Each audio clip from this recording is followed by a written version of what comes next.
Great. All right. Good morning, good afternoon. Hello, everybody, and welcome to the Nature Journal Show. Today we're talking with Mattias Lanas. Thanks for being on the show. You're welcome. Happy to be here. Thanks. Yay. Excellent. So, Mattias Lanas is a science illustrator and avid naturalist teaching creative ways to start a page at the Wild Wonder Nature Journaling Conference 2024. I'm so excited for your class. Yay. Yeah, it should be super good. I'm excited because I think it's going to be a good beginner class, and I love seeing new people getting into nature journaling. So it'll be fun. Great. So, for people who haven't seen the Nature Journal show before, make sure you stick around for the lightning round, which will be a little bit later. But let's dive into your class, Matthias. What is blank page paralysis? So blank page paralysis is what I'm calling that feeling of you getting to a spot and feeling like you want a nature journal. You open up your journal and you're kind of feeling overwhelmed by the blank page, overwhelmed by the white page, not sure where to start. Perfectionism starts kicking in, and you just sort of experience this very unpleasant anxiety about nature journaling, which is the opposite of what we're trying to do in nature journaling philosophy. And it happens to all of us. It happens to me all the time. But I think it's especially debilitating for beginners who may not have as much experience with nature journaling. And so I created this class thinking, here are some tips, some techniques that when you're encountering that kind of mindset, that anxiety, you can go to or resort to help you overcome that so that you can do your journaling successfully. Um, Great. yeah. Okay, so I want to know to start with if you have any funny stories about like personal experiences with blank page paralysis or anything that comes to mind with any students or with yourself.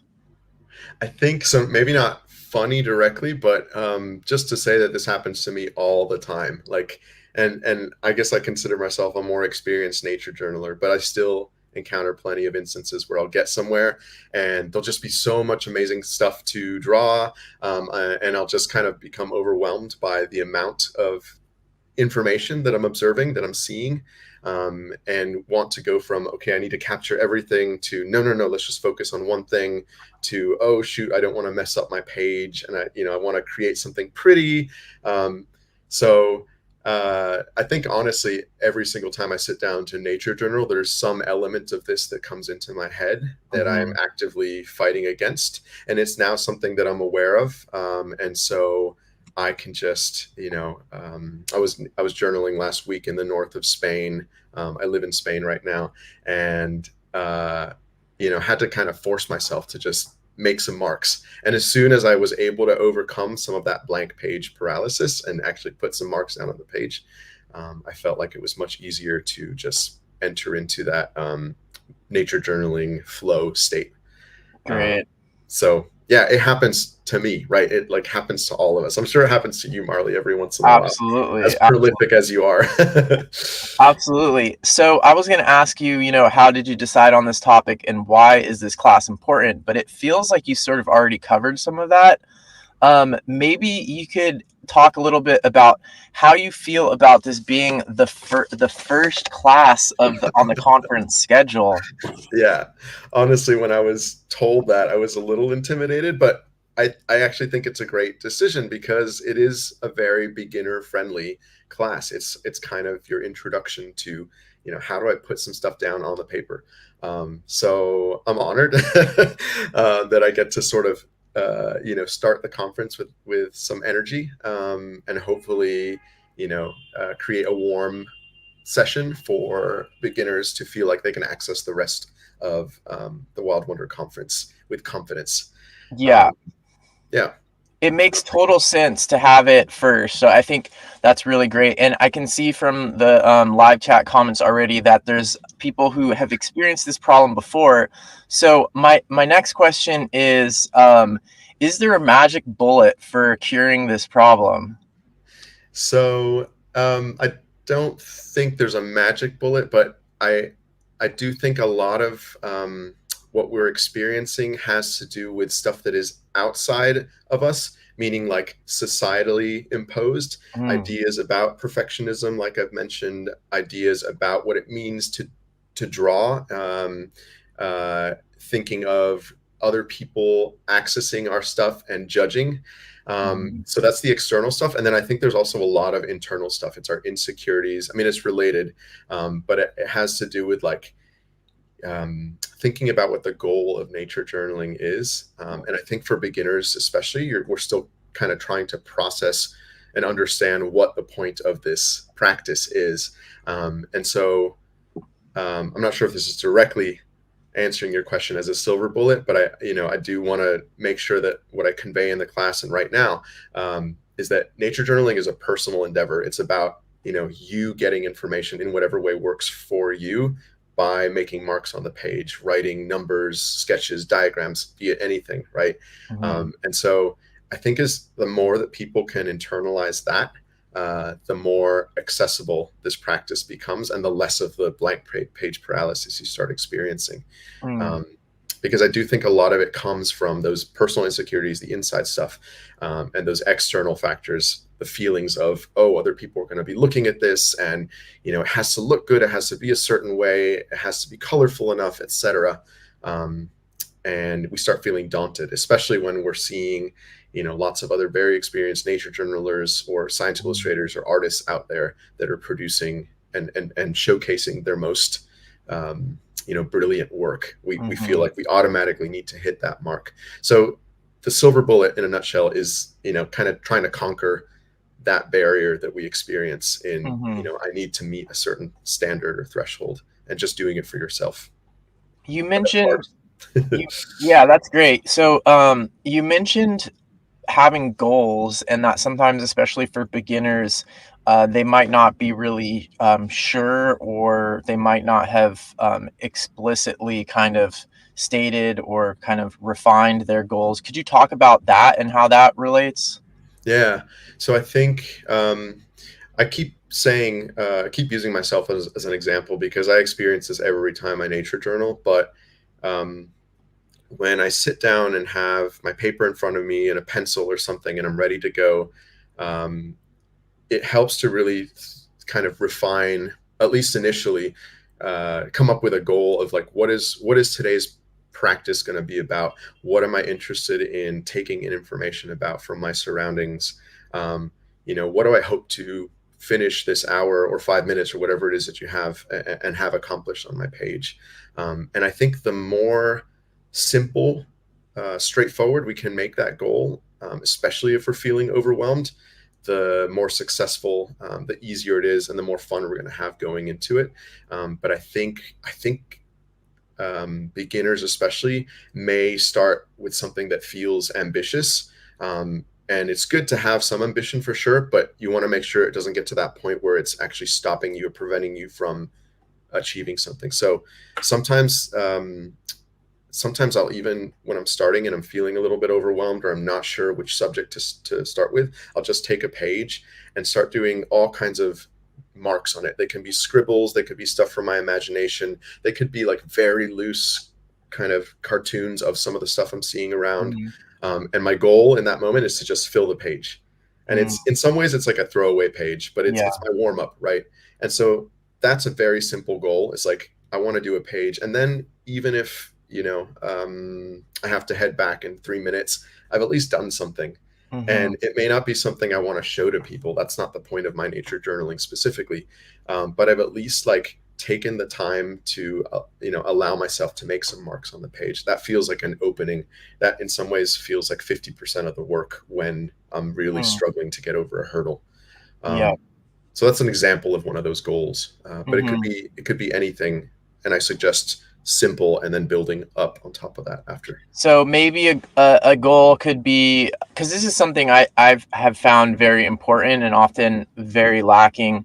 I think what can happen is if we haven't intentionally set a goal for ourselves, Yeah, um, as our session progresses, or as we're trying to get started, we end up judging ourselves sort of by these sort of default standards, and yeah, oftentimes the default ones will be these external ones, even if they're unconscious. We're like externally, we're judging ourselves based on these external goals or yeah, intentions, such as like having the prettiest page, or feeling like a superhero with no fear or no doubt Right. as we progress with our thing. So examples of goals that I sometimes set or suggest as Yeah. possibilities are like, today I'm going to use my nature journal to relax as much as Yep. possible. And if that's your goal, like later in the session, if you find yourself stressing out about trying to draw something perfectly, you can be like, wait, what's my goal? Okay, Yeah. my goal is this. Am I lined up with that? No, I'm not lined up with that. So change course. Or if your goal is to fill as many pages as possible, or your goal could be to learn as much about the birds in that place as Right. possible, or whatever. So I think that is I'm glad you mentioned the goals because it seems like an important part. Yeah. I think it's super helpful. You were saying too, you're often, if you don't come up with a goal, you may just unconsciously, default to one Yeah. of these standards. A lot of the really beautiful stuff that we see, not necessarily nature journaling, but just art and things that we're kind of holding ourselves to without meaning to, might take hours or days, to create. And it's not fair to you if you have 10 minutes to sit down and sketch something. You're Yeah. not going to create something that is 5 hours worth, right? So don't even allow yourself to go there. Start with what those 10 minutes are going to give you and what you want to get out of those 10 minutes. Yeah. Um, uh, I brought a couple of sketchbook pages, and like this Great. was earlier last year. I sat and I was going to draw birds, and I was actually having a hard time getting the shape of pigeons. I'm And gonna put you on I solo just, layout so people can see that oh, good. sure. Let me see. So I hadn't drawn in a while, which is totally fine. Like we go through those periods, and I think you know nature journalers in particular are pretty good at guilting ourselves if we haven't drawn in a while.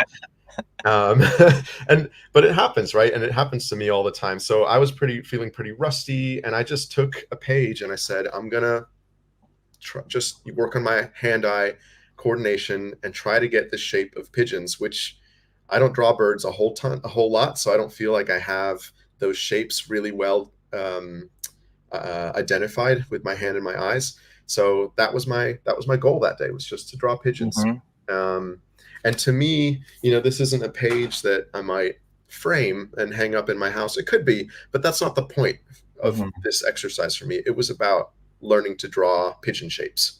Um, and Great.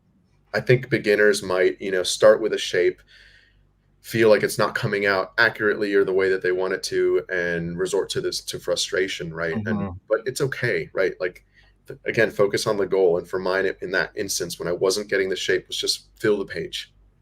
Cool. So, I feel like you've answered this next question, some, and I also don't want you to give away everything from your class in this interview.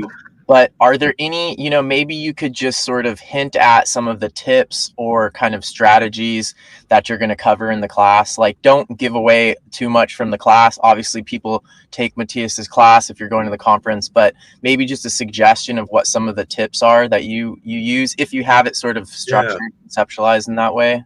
Yeah, so I'm still kind of figuring out what the best way to do this class is, because I feel like there are just infinite number of Yeah. strategies that you can use. So I'm going to try to curate and come up with a bunch some of which we could do demos in during the session.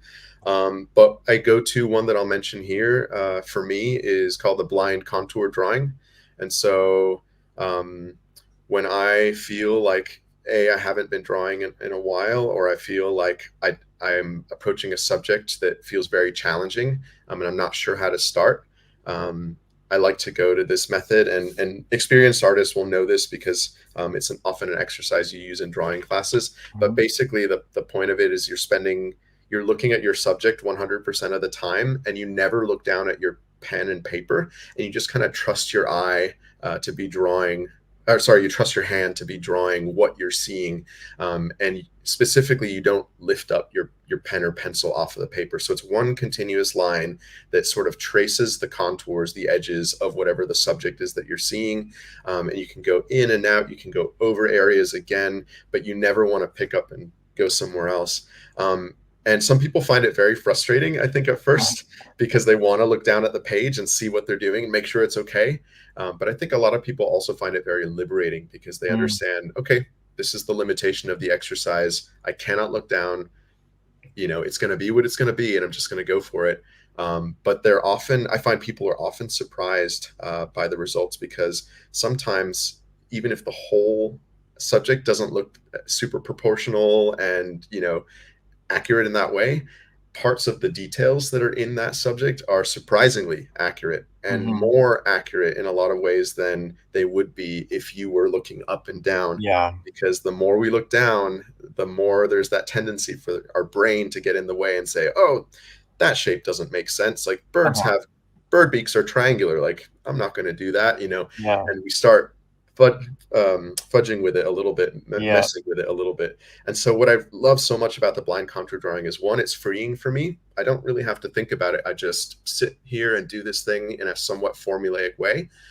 And it gets me to unconsciously study the subject through having to cover like all the contours. And then when I want to do, a more refined drawing, I have, one pass at it Mhm. already in a very detailed way. So sometimes I'll just fill the page with blind contours. Um, Nice. Great tip, everybody. it's a good way to start. I Yeah. recommend it. Okay, cool. Alright, Yeah, should we save the other ones for your class then? sure. Maybe you could talk a little bit about, your teaching style and background. Okay. Yeah. So let's see. My teaching style, I'll be honest, I don't teach full time right now. Like, the Wild Wonder Conference will be a chance for me to teach, after sort of a long while of just intermittent sessions and informal sessions with people. Mhm. But I used to teach a lot more continuously before. Um, I really enjoy working in person with people, Mm, and find that doing it over Zoom is a lot more challenging, but, still allows me to access a lot of people. Um, and I think a lot of what I try to communicate when I'm working with people in person is just, uh, getting them to find confidence in themselves to create marks and see what happens and learn by just doing. And so it's kind of a quantity over quality approach, which I think is really important. And it's funny, I'm smiling to myself because I tend to be a perfectionist. I tend to be a go for the quality over quantity, but I uh-huh. know how important it is to just create, create, create. So it's easier to preach that. Um, my background, I specifically for nature journaling, I took a class when I was in high school that was called Natural History of the Maine Coast. Mm, Um, and I had a teacher that would have us keep journals, and we'd go out into the field and do like hands-on experiential education, doing transects in forests, doing stream monitoring, picking up organisms. And we were expected and required to do a lot of data notation and also sketching, diagrams, illustrations, anything to kind of capture information. And so that was really my first time exploring this medium and thinking, wow, this is such a neat tool, and I'm really enjoying the versatility of it and being able to put all of this in one place, and then have this record or log that I could look back over. It's in some ways it was just like glorified notes from taking a class, but mhm. because it was in the moment and in the field, it just really allowed me to get so much more out of every single moment, um, than it would have if I were, getting having a lecture or just having to sort of remember it by memory or from photos. So yeah, I kind of glommed onto that at that point, and I went to school and studied earth sciences, earth systems. Was very excited to go into science, and then decided that I was still gravitating towards art and towards education. Had a slight bent towards environmental education, and then I found this program at Cal State University, Monterey Bay, that is for scientific illustration specifically, which for me was a perfect blend of my science and art interests.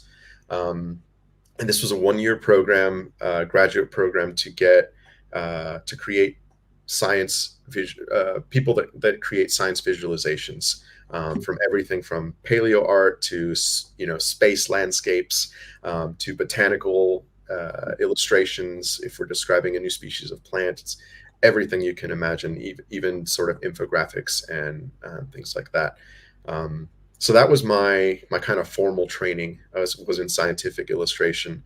And part of that module was also nature journaling and field Mm, sketching. mhm, Um, and I really gravitated toward that aspect of it.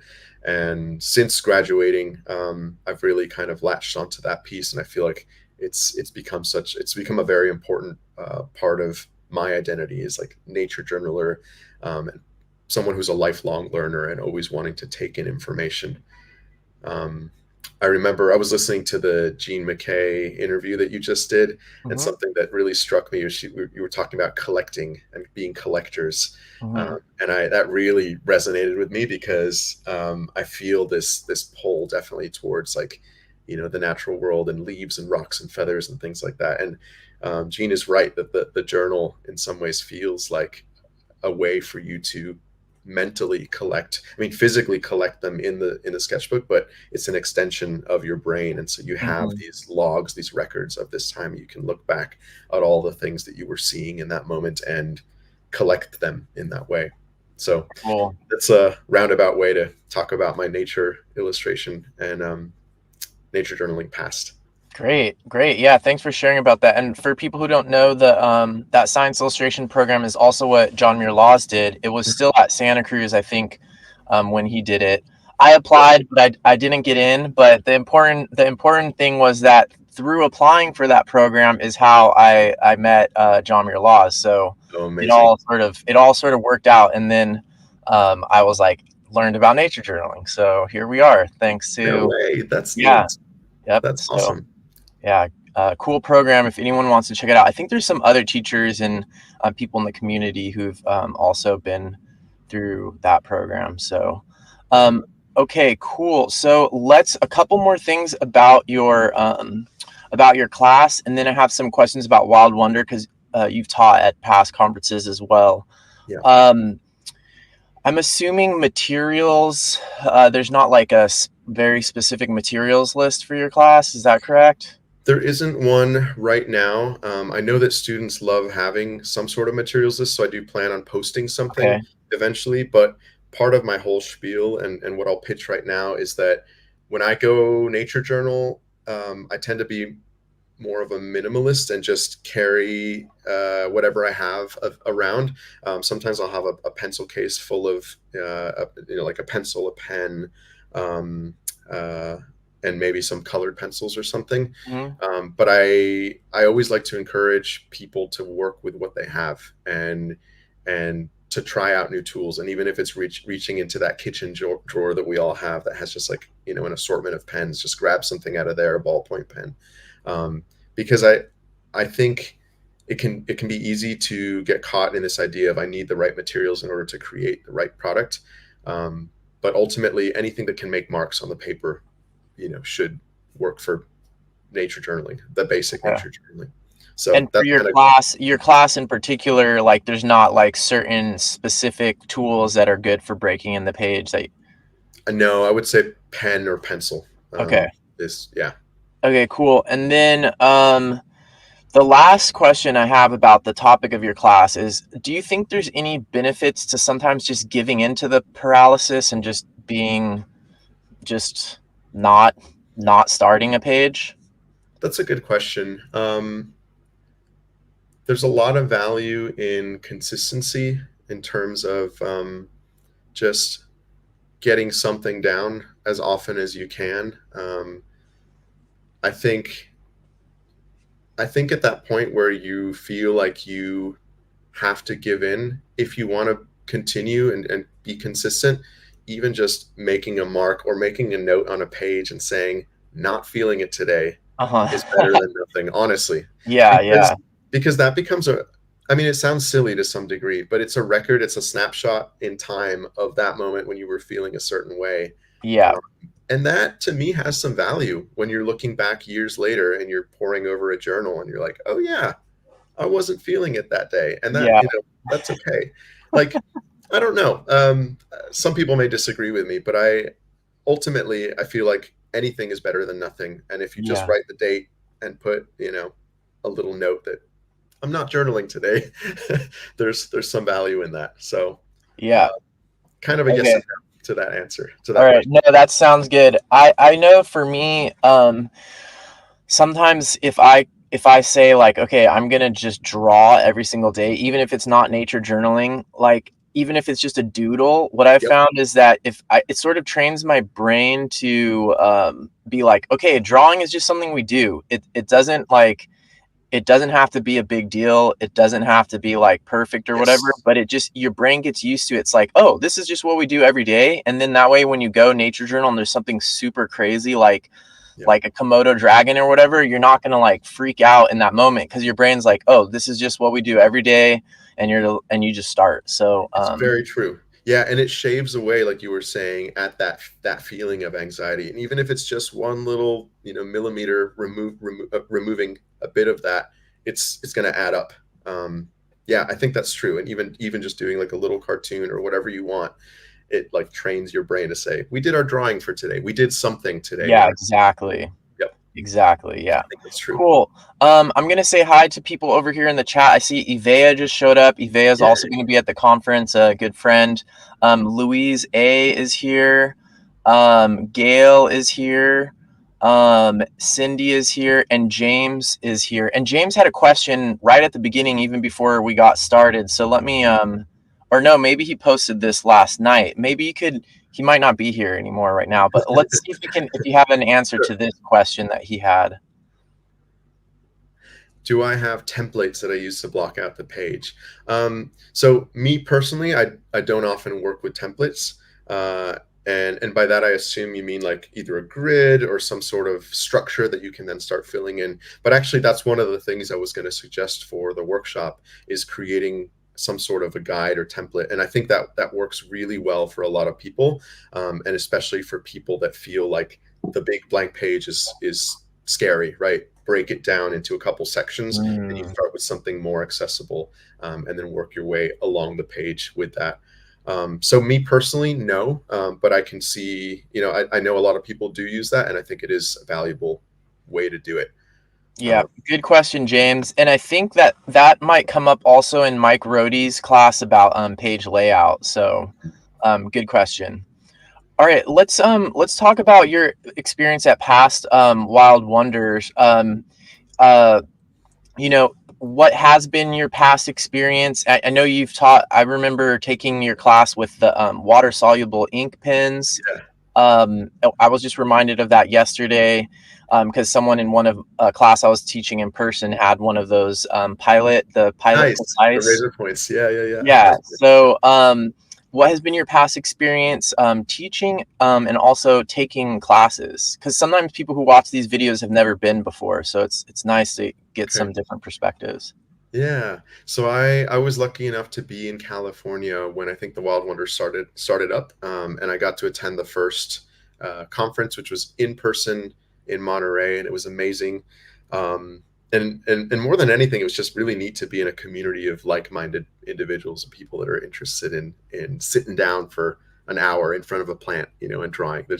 It feels like you don't encounter that every single day. But I'll be honest, I don't remember all of the sessions that I led individually. One of them, I think it was that first one. We went and worked at Hopkins Marine Station on the Oh, California coast, and we pulled some marine invertebrates out of the ocean and looked at them under microscopes, and we were drawing whoa. really interesting marine creatures, which was super fun session. Um, Most recently, I think it was 2 years ago, I did a session on water soluble pen. And that pilot razor point pen that you mentioned was introduced to me during the science illustration program. And I latched on immediately because I felt like it was such a neat way to incorporate some diversity, texture diversity into my Yeah, journals. And I've now kind of gone rogue in some ways, and I just use like all kinds of materials. I just grab whatever I see. I love going to office supply stores, and just testing out pens and be like, huh, let's see what this one does. And a lot of them, because they're meant for writing, they might be water soluble. yeah, Um, and I always have some sort of brush pen or water brush in my kit when I'm nature journaling, just because if I want to add a little bit of a fuzz over stuff. And taking classes, I'm always amazed at just the variety of styles, the talent or I should say ability of a lot of these nature journalers, um, and the depth of their focus as well. Like I am not, I say this sadly, I'm not a birder. I'm a plant person. I'm an Uh-huh. insect person.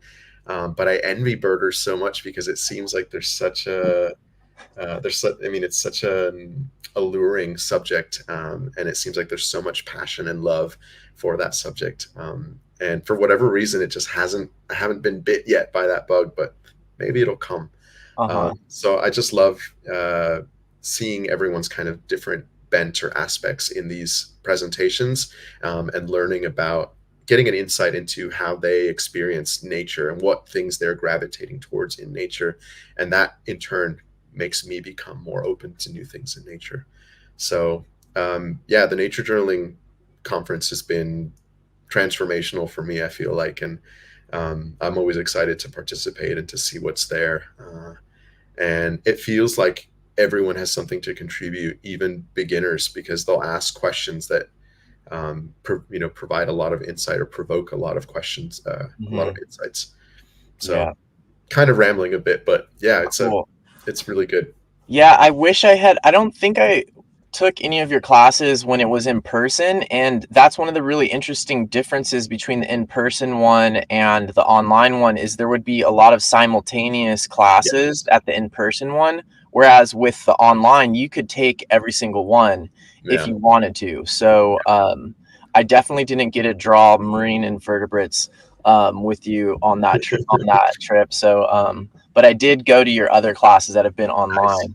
And Um, the nice thing too is that they offer, I think they post them afterwards, right? So Absolutely, you can yeah. spend months later going back to classes. Exactly. The videos, they usually get the videos up. I think they try to get them up within 24 or 48 hours. So you could even, if it was just 2 days before whatever, you could watch it. And then I think it's available for like 6 months It's amazing. afterwards for the video pass.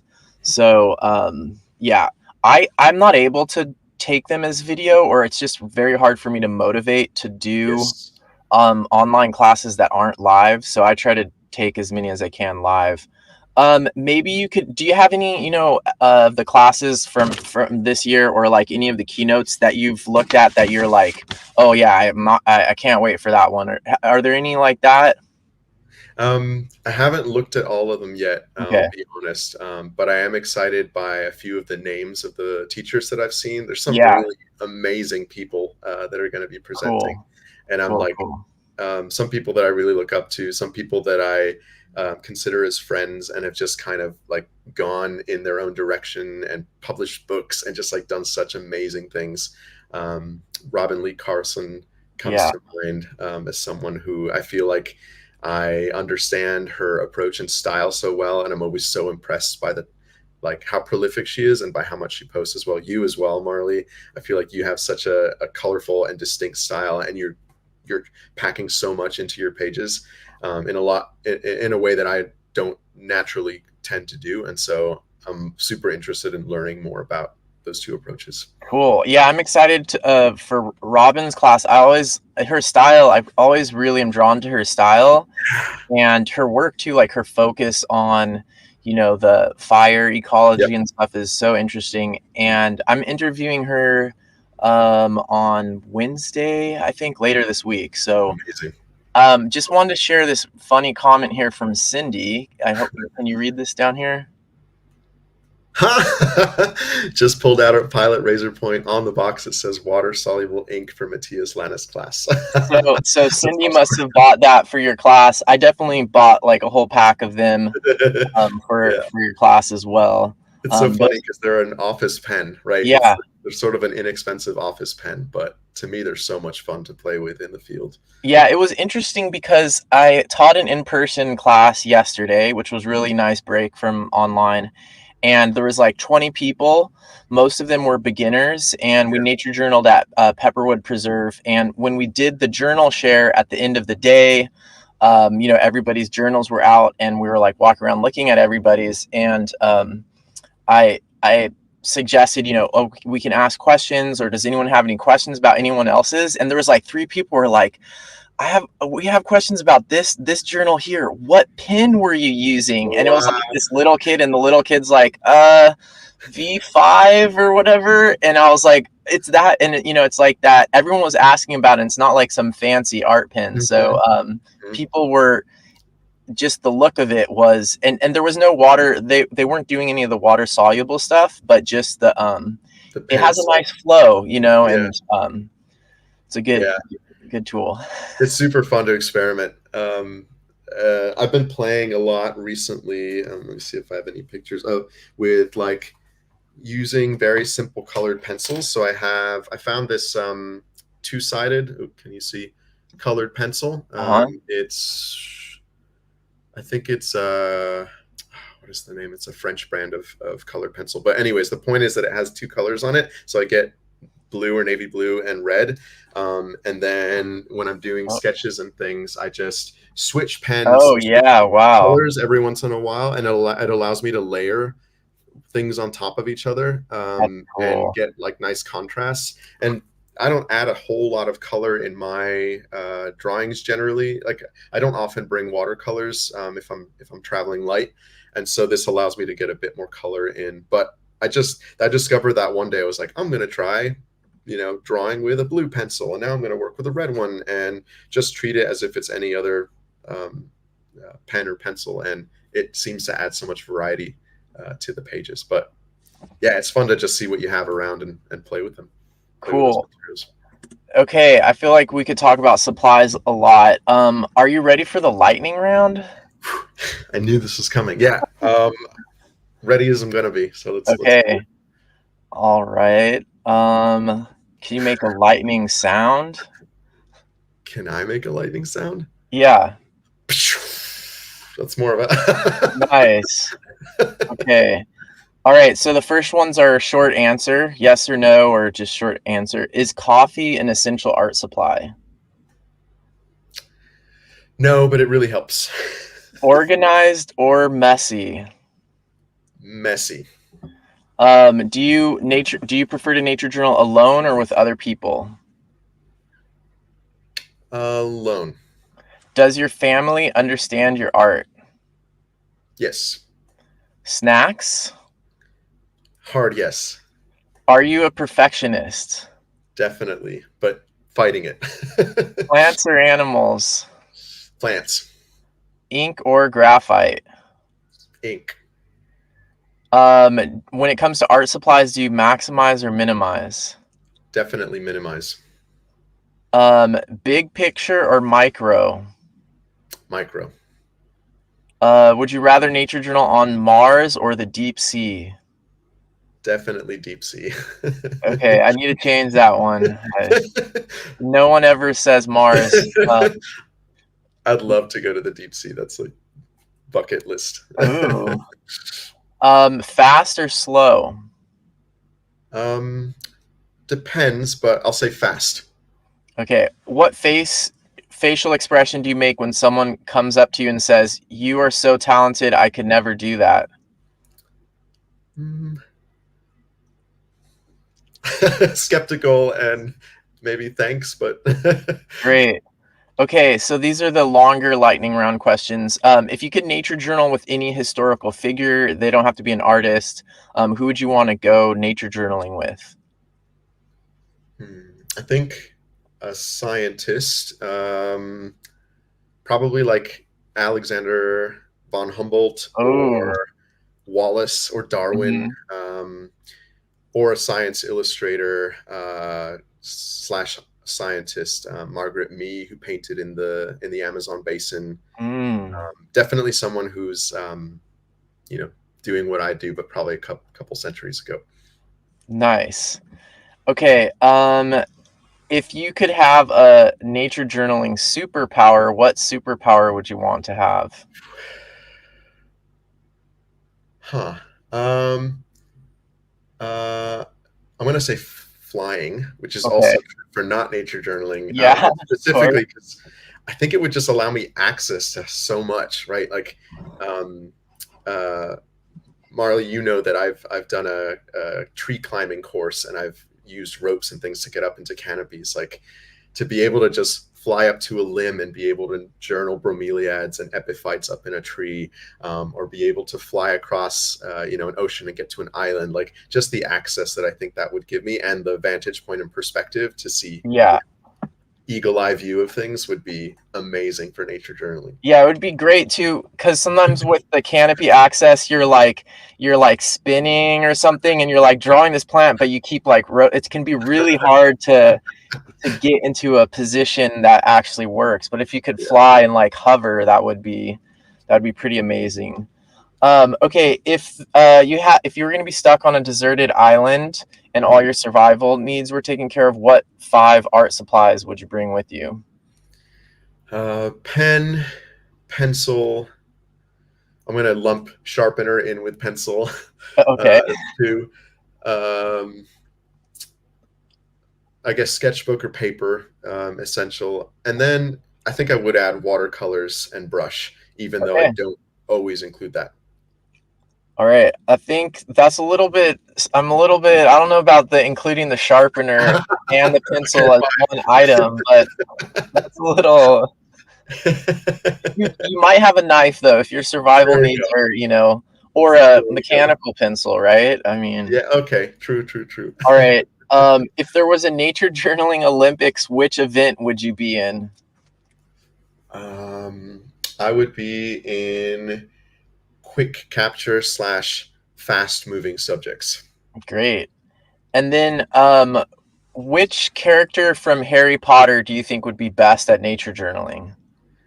Professor Sprout, the Oh, the yeah. herbology sort of plant lady. You were ready with that one. Okay, It's just yeah. good job in the lightning round.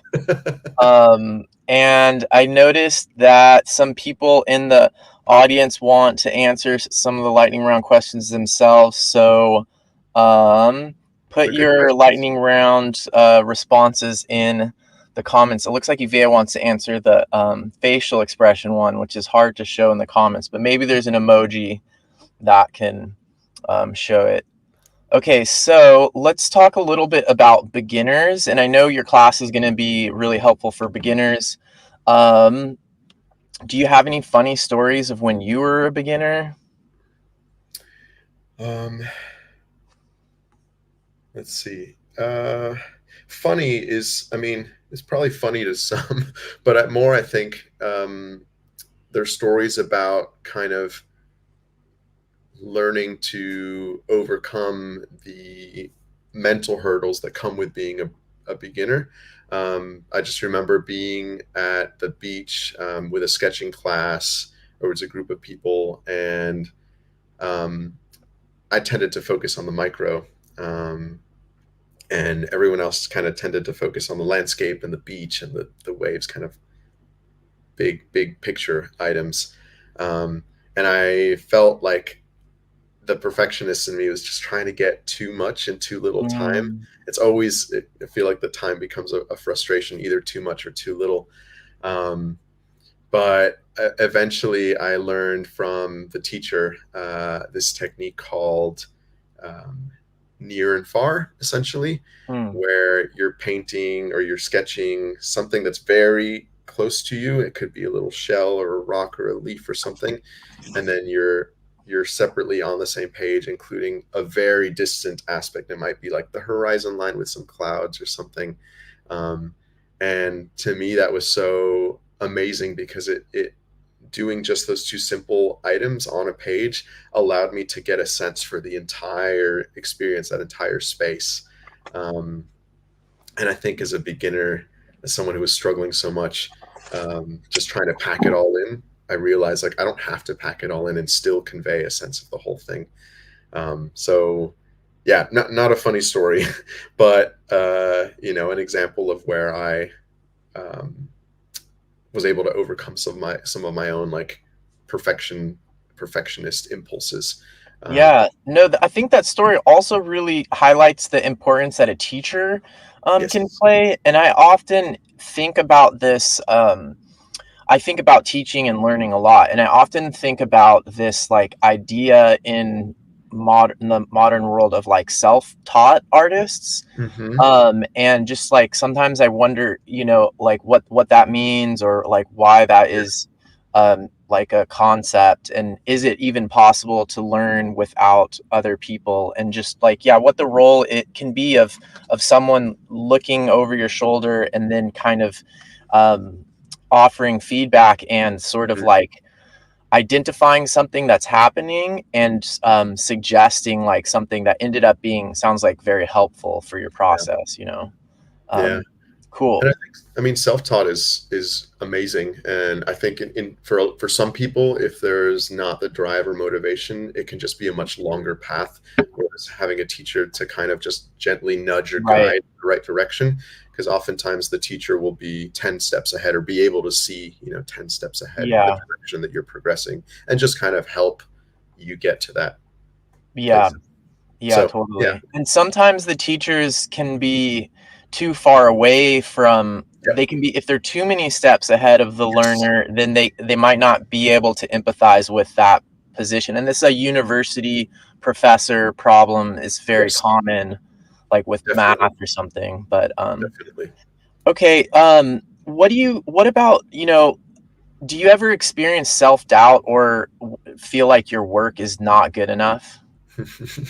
All the time. So what would 100%. you say for beginners who are experiencing that, or maybe they're not starting because they're doubting their work before they even start making it? Yeah, that's a great question. I would start off just by saying that I think every single artist, everyone who renders, who creates, experiences some degree of that feeling, and even a professional artist will have some nugget of that feeling in their being when they're creating. And I know that for a fact with some professional artists that I've talked to. Um, so it's universal, but it may be more limiting in a beginner. I would say, I mean, what we talked about earlier about consistency and just training your brain over time to not see drawing or nature journaling as a big deal Mhm, can really go a long way. But that takes a long time. And so, even on the days when you don't want to journal, if you can just do some little cartoon, it's just like for the psychological aspect of saying, okay, I did something. That can go a really long way towards chipping away at that feeling. Um, and as much as possible, I would try not to create goals for yourself that are more simple and more achievable. Again, to just like be consistent more than anything, and have that be the main thing. And as much as possible, try not to compare to others, or to want to create a masterpiece. Like, mhm. do the journaling for you, um, and do it in whatever way is needed for that time to accomplish something. Maybe some people might sit and just write, instead of sketching one day, Mhm, and that's still okay. Like, mhm. it's kind of this balance between being kind to yourself and like Yeah, acknowledging your feelings, and that you may not be in the right space to journal, and at the same time kind of pushing yourself into that zone of discomfort enough to have you get over that hurdle that you're feeling yeah, of that I this feel not like good enough. you really hit the nail on the head with that one, and that's something that I always wonder about, and I do think that's really hard to do with yourself, because Yes. it's like, it's really hard to know how to push yourself, and I do think, or when to push yourself, and I do think Yes. that as a teacher, it's hard to know when to push someone else. Yeah. But it's even harder, I think, with yourself, because it's like we can tell all these stories like, oh, well, I did this yesterday, I'm tired, or I already did this, so like I deserve this. And we might like come up with a story that's not actually like in service to what Yeah. will really make us feel better. Yeah. And it's really tricky. So I think the self-awareness piece is like, you need to have so much self-awareness, Yeah. and it's like it's a continual process Yeah. of like, okay, am I avoiding this material? Am I avoiding this class? Am I avoiding drawing animals? Not because I Right. don't like animals. Like maybe I've just been telling myself this story that I like plants better, or that I work better from in this certain scenario or whatever, and it might not really be true. So Yeah, it's so tricky. um totally. And that self-awareness takes time to cultivate, right? So if you're a beginner and you're jumping straight into this, it may not make sense immediately. But you know, you can work at it. And then once you start developing these feelings towards one way or the other, like, ooh, I'm feeling intimidated, um, you can start to counter those. And that during your lightning round, you had asked, alone, nature journaling alone or with people, and I said alone. But honestly, there are a lot of times where I love journaling with people, and a big part of that is because I feel this in that community space. You feel this collective push to, like, yeah, just a little bit of discomfort to, like, do something. yeah. I'm gonna be here an hour. I don't feel like journaling right now. I'm overwhelmed Hmm. by the subject. This is scary, but I'm going to do something because Yeah, I'm here and there are other people working and I might as well. it's so So true. it is I nice. definitely can put in more hours, nature journaling if I'm with a group of people, or like you go to a 3-hour figure drawing class. It's like you Exactly. paid the money, the model's up there naked. It's like you got to draw like for 3 hours. Yeah. So, it's Yeah. like it forces you. And I think the conference can be that way too. So for Yes. people who are trying to get motivated, the conference can be a good way to be like, okay, everyone else is working, is drawing, like let's go. I'm So going to give it my best shot. Yeah. And I might as well do something. I'm here. Right. Yeah. cool. It really helps. Okay, well, we're almost running out of time, so I want to ask a couple questions about your other work. Maybe you could talk a little bit about your work and your connection with the Foster Museum, since the Foster Museum is a big part of the Wild Wonder Conference. How Yeah. has that been? I know you were teaching some classes for them for a while. Could you talk Yeah. a little bit about that? Sure. So, in a nutshell, when I finished my science illustration program in California, I went to work with the Foster in various capacities.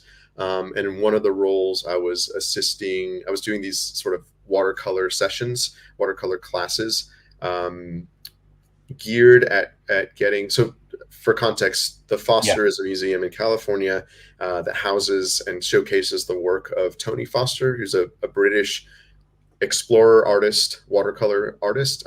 He does these amazing plein air watercolor paintings that tend to be large format, so they're pretty unique, beautiful pieces. And you'll spend days out in the field, often in one spot, kind of doing these very meticulous paintings.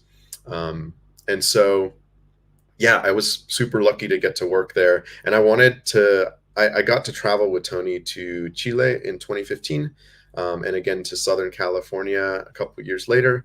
And I had seen a bit of his process live, and I wanted to give people more of a window into how he creates these pieces, and how he uses watercolors, because it's a his style to me is very distinct, and it feels a lot more dry than kind of a liquid sort of wet on wet watercolor technique that is more the standard, I would say. Um, and so, yeah, I did a bunch of these classes there. I've since left the Foster in person. I continue to work with them as a consultant and to some degree as an ambassador to this museum from abroad. And they are one of the sponsors for the Wild Wonder Conference. Tony Foster from the UK is zooming with John Muir Laws to do a session talking about the work that they do, and specifically Tony will be talking about a new series of work that he's producing right now. And so I, facilitate as much as I can. I don't think Tony Foster had ever really seen himself as a nature journaler before. He thought of himself more as a fine artist or as a plein air artist. But it's amazing if you look at his work, because it really, to me, it is to some degree a glorified nature journal, in one frame, in one canvas. He's capturing the essence of the environments that he's in, and sometimes he even incorporates what we call these little souvenir elements, which are collections. It's a rock, it's a yeah. painting of a leaf, all the nature journaling micro elements. So no, it's been a super fun journey for me, and I get to travel with Tony again this November to Galapagos, where he wants to do a painting. So that's very exciting for me, and he will be there for the first time, and we'll see what he creates. Yeah, his work is amazing. I put the website for the Foster. Did I put it in? Yeah, it's easy, thefoster.org, but I put it into the chat for Facebook and YouTube. If you're on Instagram, it's thefoster.org. Yeah, cool. It's so cool to see that you're working together with him. I would love to see his work in the field, and I can't wait to see the Galapagos stuff. That's really exciting. Yeah, it'll be neat Um, for you with your background there too. You'll the appreciate it so landscape, I much. mean, it's perfect for the landscape possibilities. Um, if you can figure out the red tape and sort of, where to get to and everything, but the landscapes are made for, it's like made for landscape painting there. So Yeah. okay, cool. Well, let's talk a little bit about conservation because I know this is something that you care a lot about. And I talked with Maggie Hurley the other day about this because it came up on her website. So if you look at the conference, some of the main speakers are going to be talking about conservation. A few of Yeah. them don't really have nature journaling backgrounds, so sort of on the opposite end of the spectrum from Tony, who's sort of on more of the fine art end of the spectrum. We have some people who are like biologists and stuff that are speaking. And I think from the inside, for you and me, it's really easy to see the connection. And we've heard John Muir Laws talk about how nature journaling connects to conservation. But do you think that connection is obvious for people on the outside, or how do you conceptualize or explain to people the connection between like science illustration, nature art, and conservation? I think it's not obvious to the average person, and I think a large part of that goes back to them not understanding what nature journaling or science illustration is, and what the goals of those philosophies are. I think a lot of people think of it as just pretty nature themed art, but for me at least, science illustration and specifically nature journaling, it's much more about what's happening to me as the one doing the work. It's a tool for me to access the natural world. The journal and the pretty pictures are a consequence of that action of using that tool, but they're not the end goal necessarily. And Mm, so, to me, as a nature journaler,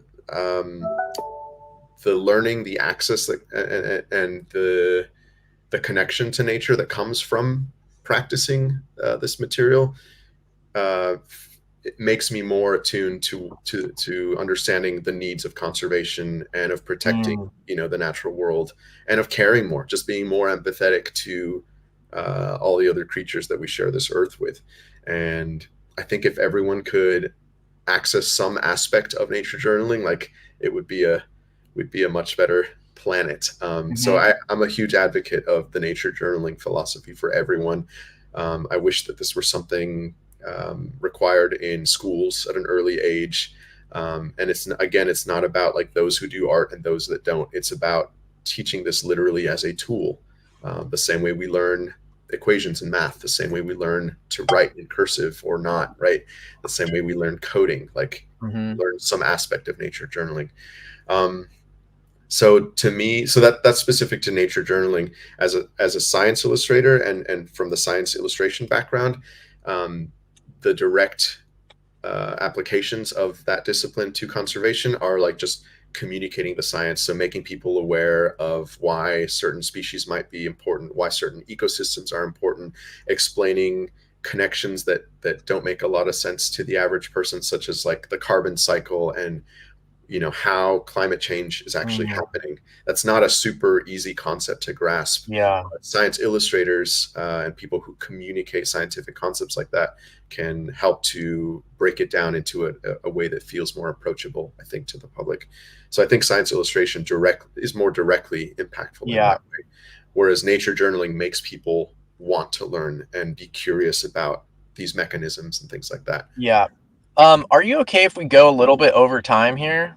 Yeah. Okay, so it sounds like what you're saying is that the nature journaling can be most helpful for the person that's practicing it. So, like, if we have more people nature journaling, those people that are nature journaling are going to care more.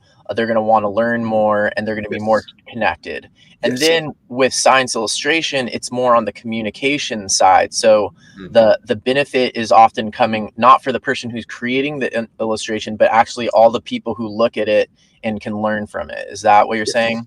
I think that, yeah, I think that's a great way to splice it apart. And not everyone may agree with me, but to me, there's a difference between science illustration and nature journaling, and they blend together in some ways, or they're part of the same spectrum. But like you said, just to reiterate, nature journaling to me is more about that tool for accessing nature, and being more observant, and connected to the natural world, and in doing that, becoming more curious about it. Science illustration is a an educational tool, right? It's like, it's some sort of, visualization of scientific concepts that will help someone who's not already in that scientific Hmm. discipline understand something. Hmm. And so, by necessity, scientific illustrations are often like, there's a lot of back and forth between the scientist, the client, and the artist, and they're trying to refine something and make it accurate. And you know, when somebody looks at this illustration, they are getting X, Y, and Z from it. There's like a purpose to it, and it's for other people. Whereas the nature journal and the nature journaling, the drawings are for you. It's Hmm. whatever you need in that moment to access what you're seeing, what you're experiencing, what you're observing, and writing it down or drawing it, right? And it's not necessarily meant to be shared with others. It could be, but it's that's not the main purpose in my opinion. Hmm. It's really good to talk to you about this because I think that there's a lot of people that they have like they're way more in one or the other, and it feels Yeah. like you of the people that I know, you have like the most balance between like being both in nature journaling and in science illustration. Because I talked to some people like that guy Paul Vesque. He does these crazy fish illustrations, like super detailed color pencil fish illustrations, and it's really cool to talk to science illustrators. But he doesn't have like a nature journaling practice. And then I talked to a Okay. lot of people who are like really nature journaling, but don't have, maybe they do a few botanical illustrations. So it's really great to get your perspective on that. I do have a couple questions about your recent Passiflora trip, which I think is really interesting. But I do want to remind people that in 1 hour, I'm going to be doing the schedule review. I spilled tea on it, but I'm going to do a full review. If you're having trouble wrapping your mind around the Wild Wonder Conference schedule, I'm going to try to do a full review 1 hour from now in the same place. So see you there if you want some tips on how to manage your schedule and just perspective on all of the classes and sessions. Okay, so could you say something about you've been on a recent science illustration trip, right? Could you talk a Yeah. little bit about that as sort of like a way to give like a concrete form to some of these concepts? Yeah. So this was a trip that I got to do in Bolivia, with a friend who's researching passion flowers and is trying to describe just all the species that exist, which is a really ambitious, project. And passion flowers are a group of plants that include like passion fruits, that most people know, and different types of passion fruits in South America, but a lot of their wild relatives as well. And I'm working on creating some, scientific, like scientific illustrations, meaning like very accurate studio work, pen and ink drawings of some of these plant elements that they're going to use in some publications. And so these illustrations are going to go alongside writing and basically try to, inform, uh, the public or the scientific community about some aspects of these plants that we were seeing. And it was super helpful for me to be out there in person, looking at the differences between some of these plants and doing quick nature journaling or quick sketches, field sketches, to understand the differences between those plants for myself, so that when I got home and was doing the more refined drawings, I could reference those, and I could also already have like an idea of what those differences are that I could amplify, or just make sure to exaggerate in, the final drawings as something that I'm trying to convey. So this is a perfect example for me of where, how scientific illustration and nature journaling might be different, and how they can be used together. So the nature journaling was for me in the field, surrounded by the environment, seeing the plant in its context, and getting to look at stuff like, counting the number of these little bumps on the leaves that have these nectaries, and seeing, okay, this one has 5. Oh, but this one has 6. Oh, but this one has 10. Okay, I'm learning there's not a uniformity. Whereas Mm, if I had just taken a picture of one leaf and it only had 5, and I was looking at it later, I could mm. incorrectly assume that they all had 5, right? Little things like that. I actually have little diagram. So this is something I did in the field of, Wow. 3 different leaves Mhm. of these different species that we were looking at, and the scientists are trying to publish now a difference, show how these species, which are very similar, also are different. Mm. And so this was something that I was able to reference later on. And it's been months since I've been back, and of course I've forgotten most of this, but I have it all in my journal from Mhm. when I was in the field. And now when I go to construct the scientific illustration, I have all these wonderful references from my field journal, my nature Cool.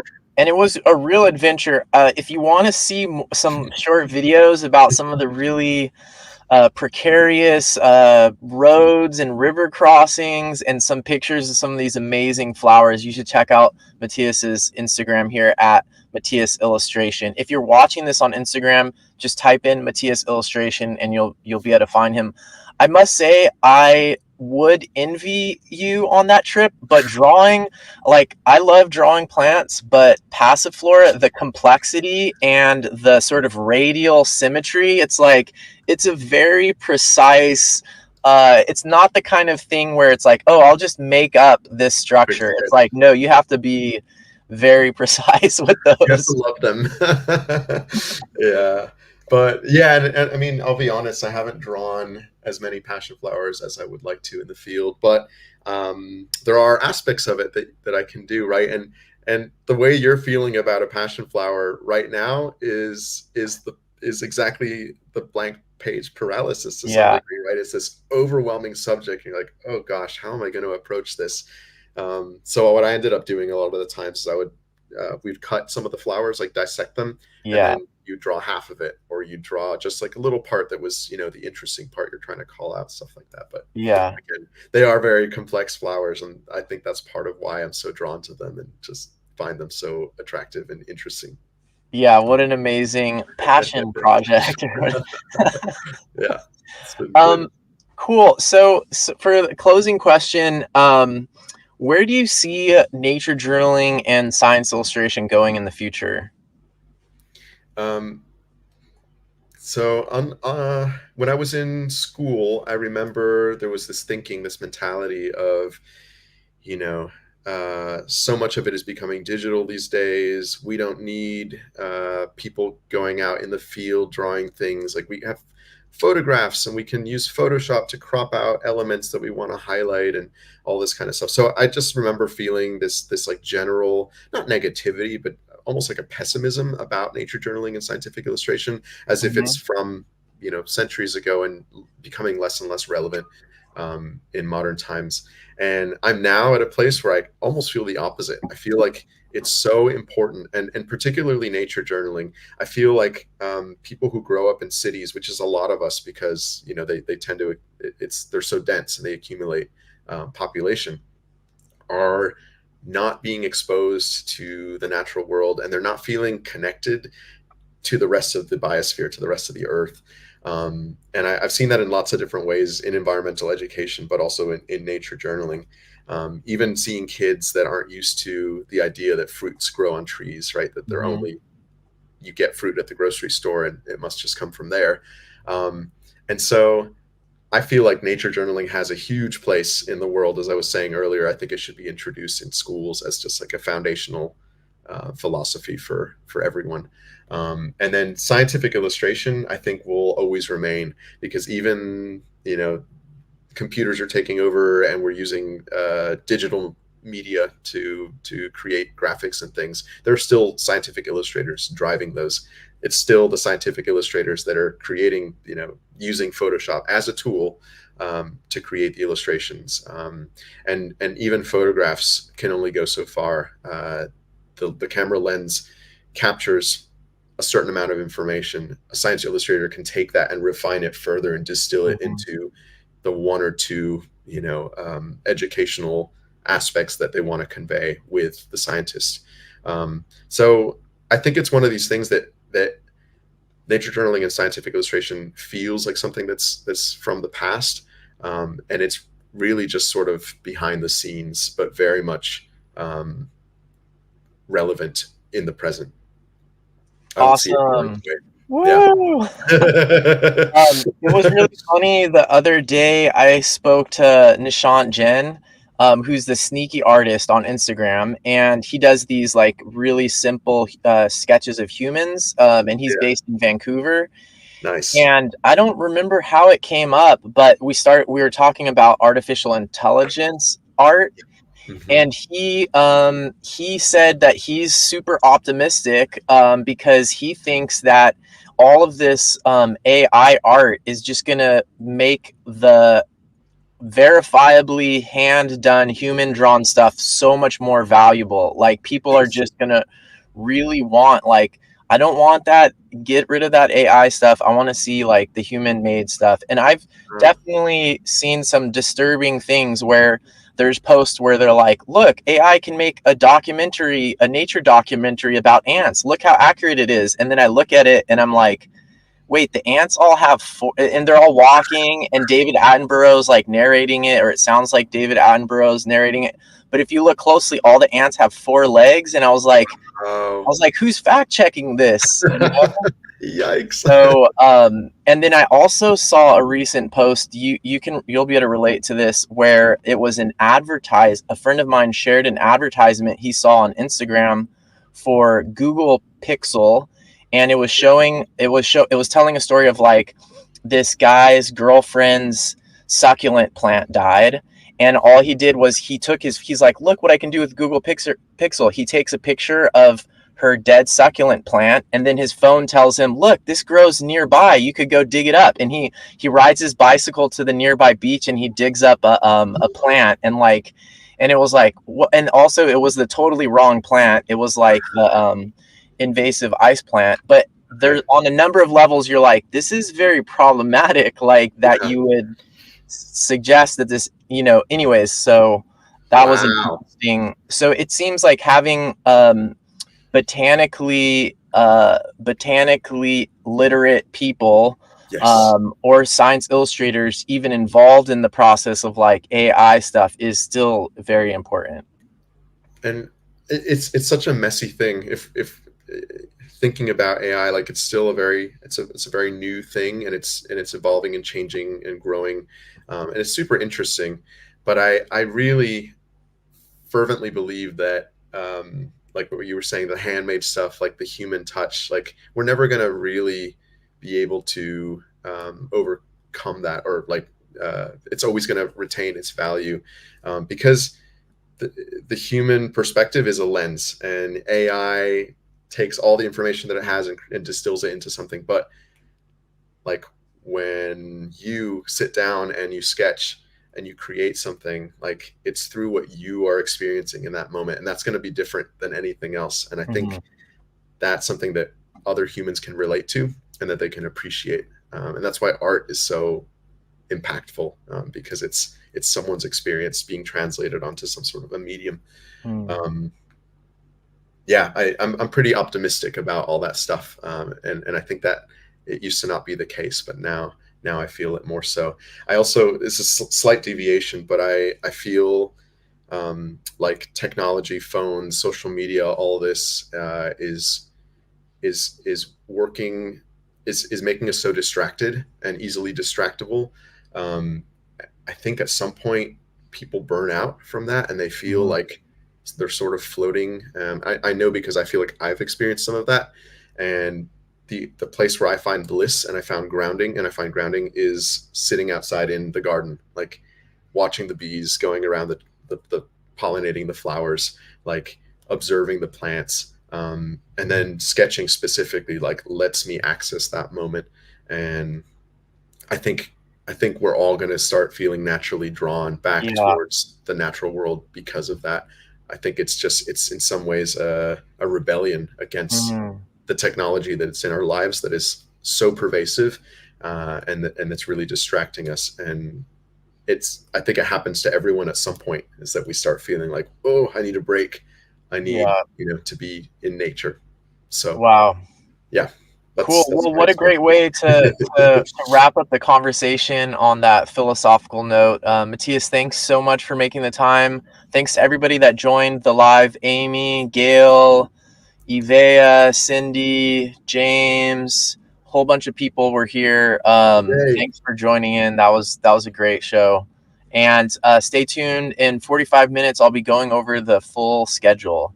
All right, bye everybody.